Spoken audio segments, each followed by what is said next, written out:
Alright, so I've finally given up on trying to tack my thoughts on the Somniel along with a less eventful part in the campaign, but I feel like there's a lot to talk about with the Somniel anyway, so yeah, last time I addressed it I think was the second part of the playthrough when I first visited the location. Since that point, one of the first things you unlock is meals, which are pretty straightforward, pretty similar to how they were in Three Houses. I was messing them up a little bit earlier on. I don't know if I was paying as much attention to the cook's proficiency and was probably more worried about what the two people who were going to share a meal, what their preferences were without paying attention to that, so that might be why things weren't working so good there for a little bit. Which I do like having multiple cooks, just a random unit, because I think it was all just Byleth or Shez and the Three Houses, Three Hopes, Foldland stuff.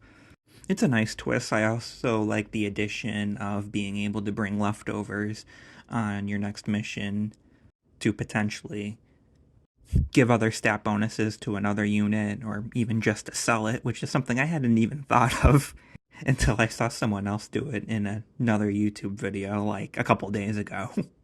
You can add a topper too, which I really don't know what it does. It's always either, I think, a secret fish, meat, or fruit, vegetable, something like that.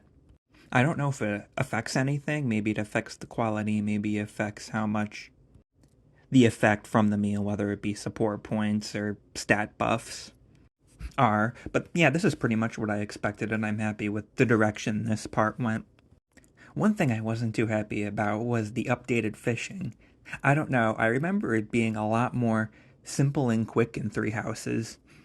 Here it just feels more time consuming, which I guess might be more accurate to real fishing, but as a side minigame, I just don't think it works as well. And I don't know, maybe I'm remembering it wrong, maybe it isn't that much different from how it was before, but I don't know, I just sort of stopped doing it after a while. I think I only did it one more time when I got one of the newer fishing rods, which I guess is a good segue for the marketplace. Most of the shops open up pretty much right away, but they wait till pretty kind of late-ish in the game, more mid-game I guess, but late in terms of unlocking stuff in the Somniel to give you the ability to buy gifts to up support certain materials, particularly for weapon forging, more fishing rods. And I feel like the only reason they did that is each of the main lords has their own dedicated section or activity, and this was just used so Tamara could have something. Which I don't necessarily agree with. I mean, actually, when they first introduced this with the training mini games, I thought each lord would wind up being a different difficulty, but they each have their own activities. And, like, I don't get why I have to wait for a slight loading screen for them to just add the lord's model just to select what I'm gonna do, you know? They don't really interact with it that much. And then a lot of the times, the people that are standing there who have to get the Lord to help you. I mean, is there any reason why Ivy's sister or Rosado, who also both are flying units, can't handle the flying unit minigame, you know? I can understand maybe having a bonus if you get to the flying minigame and Ivy's there, maybe a special level or a special bonus when you actually do whatever, but the minigame here is essentially flying around the Somniel, hitting targets. Somni can actually help you with this game as well as the strength chaining and the fishing. He can't help you with the flea market though. I don't know what he would do though. I guess help you barter or haggle, but it does help. He gives you like a free pass if you mess up or helps you hit extra targets in the flying minigame.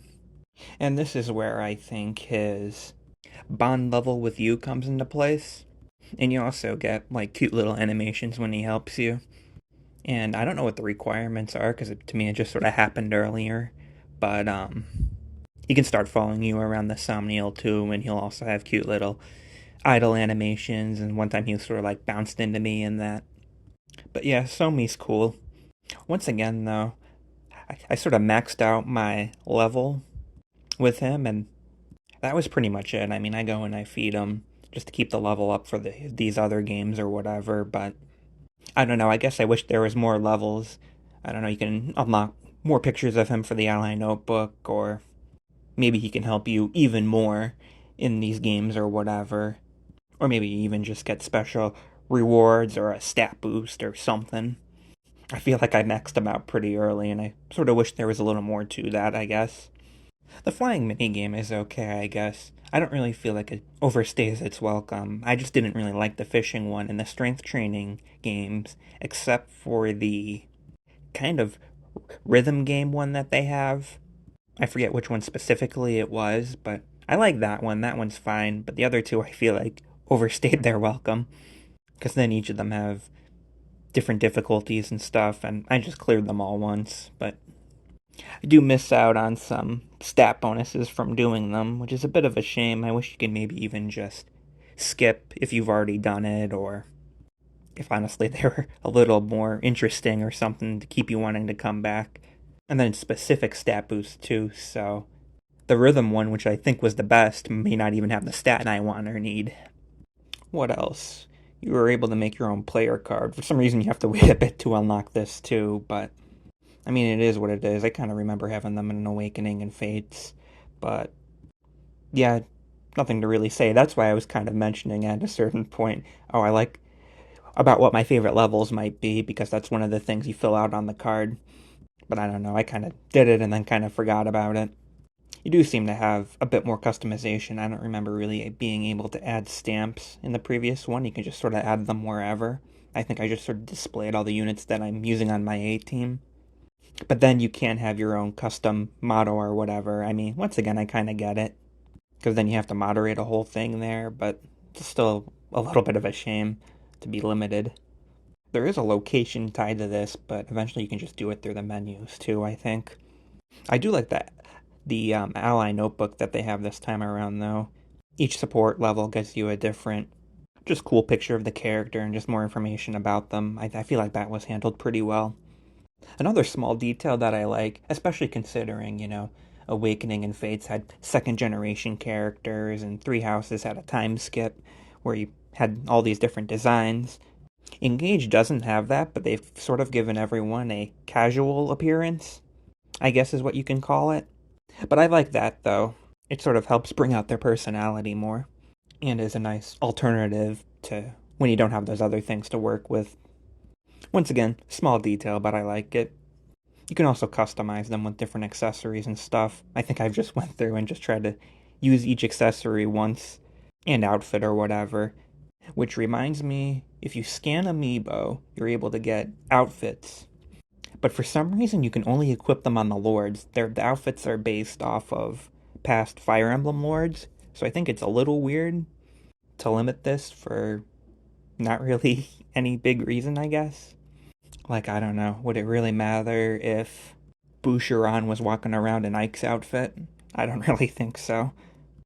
It was confusing at first, too, because I think I went to change another unit to one of these outfits, and then I thought for some reason that only I could wear them. I think it took, like, the next time I unlocked outfits to see, oh, I can equip them on the other lords. You also unlock music, and you get 5 amiibo scans a day.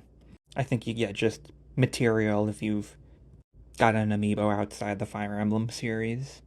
Which, yeah, this is all fine. It's kind of what you would expect from that sort of thing. Although I don't really know what you do with the music. I think I even went to the music player and didn't see it pop up. Maybe there's like another mode. Like, I'm particularly thinking about the next thing I'm going to talk about, where maybe you can select different music for the map. The next thing I was going to talk about, though, being the trial tower or whatever. I haven't done anything there yet. I'm not super interested in anything online. I just like doing Fire Emblem more solo. I never did it in, I think Fates had a multiplayer thing too. They have both a versus and a co-op thing. There's also Tempest Trials, which are kind of also like they are in Heroes, where you just do a series of maps and you get rewards to help you boost engage weapons, which I don't really agree with that being the only way to do that, but it doesn't seem to be that big of a deal. I don't really know if you even get a lot, and then it's like a randomized thing, I believe, and each gem only does certain stats to the weapons. So I don't know. I didn't really want to get into all of that. Although, like I said, I wish there was some sort of alternative. As for other stuff, I think I've already talked about arena and emblem training and the emblem rings and how I sort of found a way to cheat the bond ring system so that I can get everything I want. It is kind of funny in retrospect. I think the ring chamber always had the 6 or 7 slots for the DLC bracelets or whatever. It's just kind of funny looking back and realizing that may have been there in plain sight all this time. There's weapon inheritance. Oh yeah, there's the weapon polishing thing, which I did for a little bit because I thought you got more of a boost from doing it than you actually did, but it's really not worth it. I do the wake up events just because they're real quick, but I feel like the polishing ring thing really isn't, especially if you're going to go through and do all of them. And with the wake up events, they're just, I don't know, they're there. You get bonus bond points or whatever for doing so many of them, so. And you can only do one in between each chapter, just like pretty much all the other events, but. And they're in your room. You can also remnants to review support conversations and all stuff like that. The achievement thing is a little tricky. You sort of forget about it. Or I should say, it seems easy to forget. Same with the donations. I don't know why that bulletin board or whatever just doesn't stand out to me. And I did hear and sort of think too that besides maybe the first level, so you can adopt all the different animals, there really isn't much of a point in donating. Although I like the whole animal yard thing. Although I wish, sort of later game, there was more animals or more varieties. I know you can only do so much, like you don't want to spend too many resources on that, but you eventually get to a point where you're just collecting the same stuff over and over again with the different animals. Aside from that, they added 2 things post-launch. I'm not sure if they're part of the season pass, because I have the season pass, or if it's a free update, so I don't know if everyone has access to it. But the one thing they added, well, there's an orchard where you can collect a lot of fruit, and there's like other things to collect all around the base too, which is fine. The one thing I don't like is there's one section in particular where it looks like they're next to each other, but there's a wall in between, so you have to like run back and forth for just getting a couple things, and I still do it because seeing that icon on the map sort of triggers my little OCD in me. But I feel like that could have been designed a little better. But in the one update, you can tend to the orchard.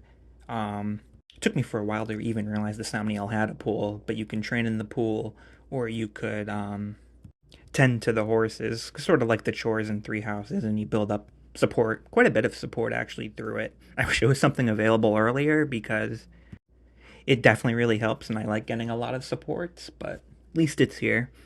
And then they just added, like, I don't even think, I recorded some of this footage a little while ago, and I don't even think this was part of the game when I did it. It's a well where you can throw in items you're not using and get different items instead, and it seems to be decently worth it. I've gotten some decent stuff out of it. Looks like it is a little more valuable than just selling everything, and you get quite a few items as well. So yeah, these 2 were pretty cool, good additions in my opinion. You do get rewards if you have the season pass too, although I agree with some people have said they wish that it wasn't something instantly redeemed, that there was a place you can go and collect all of it if you wanted to have a more to the core experience in the game.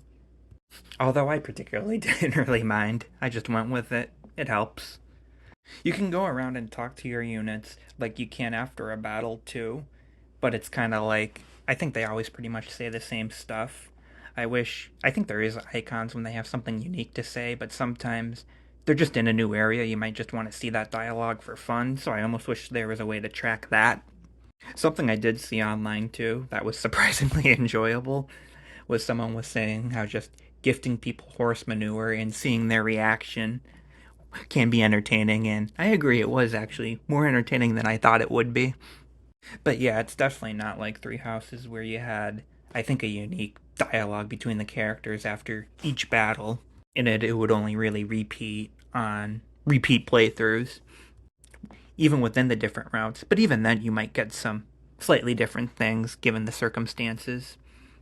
But yeah, I do agree that this doesn't really match Garrick Mach, but it's still decent. Like, I've seen the comparison already to how it's more like what we got in Awakening and Fates.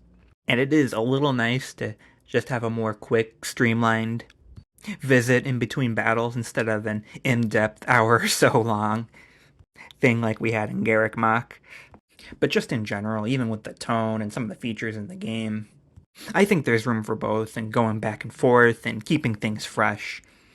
Because even though I think I do prefer Garrick Mach and Three Houses, and in general, it would get a little tiring if this is all we were getting, I guess, each time. So it's really nice to have, a little bit of a change in pace and direction every now and again. Of course, assuming that we'll hopefully also get the other end again at some point.